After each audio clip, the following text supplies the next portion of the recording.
Levels and tones explain simply what is a level of depth and why is this concept so vital in colorimetry and hair care. The biggest mistake people make when starting the hair coloring journey, whether you are a stylist in a salon or doing it at home, is ignoring how concentration of melanin in the hair affects the result. We aren't just talking about lightening or bleaching here. This applies to gray coverage, toning, and everything else. What do we need to know? First, we have a scale, usually from 1 to 10. Sometimes you see 2 to 10 and rarely levels beyond 10. So honestly, I find that a bit strange. The whole world eventually accepted this concept, and it's odd to ignore it. The only things I acknowledge is the existence of a 11th level, but more on that later. So 1 is black, where the melanin concentration is highest. 10 is blonde.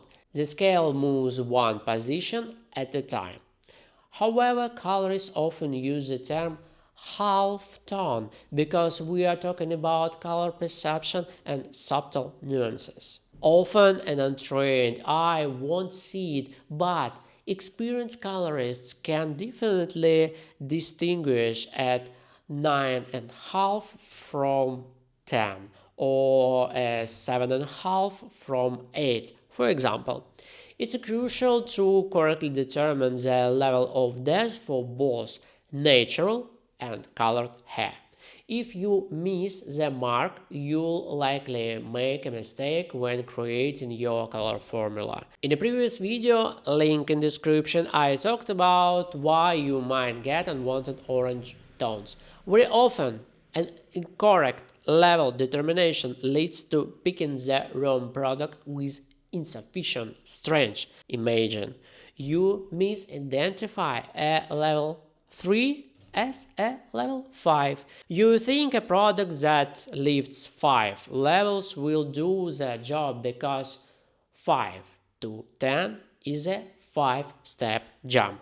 But since the natural base was actually a 3, you'll stop at level 8, which can be bright yellow or even have orange residue. Or conversely, you think the hair is darker than it is, you use a product that's too aggressive, it works faster than expected, and you damage the hair unnecessarily.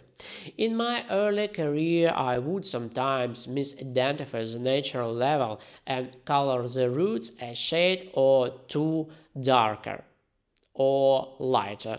In the first case, I'd get a dark stripe and a bolding effect months later. In the second case, I'd get orange roots because the dye lifted them too much. When working with blonde, you might accidentally over-darken it or pick a shade that is too light to properly neutralize unwanted yellow. Add to that the issues with optical illusions, cool and warm shades of the same level look darker and lighter respectively. Our eyes can deceive us. This is something you need to study and practice. Fortunately, there are many great educators today who successfully pass on this knowledge. And what about level 11? In our communities mostly exists as a joke when we talk about hair that looks extremely white.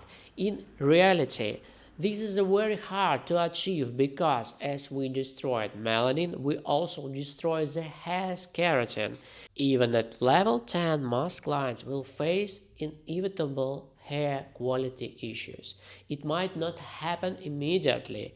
With professional sun care, the client will live with hair, but if they don't maintain it well at home, the consequence of breaking hair will eventually show. Removing the last bits of pheomelanin requires extreme aggression, so level 11 is a beautiful fairy tale that is almost never compatible with reality. Technically, you could say gray hair is level 11, but it exists separately and the coloring rules for it are different. We will talk about gray hair in the next video. Subscribe so you don't miss the updates. I plan to share a lot about hair here on this channel. That's all for today. This was Vadim Paradox. See you soon.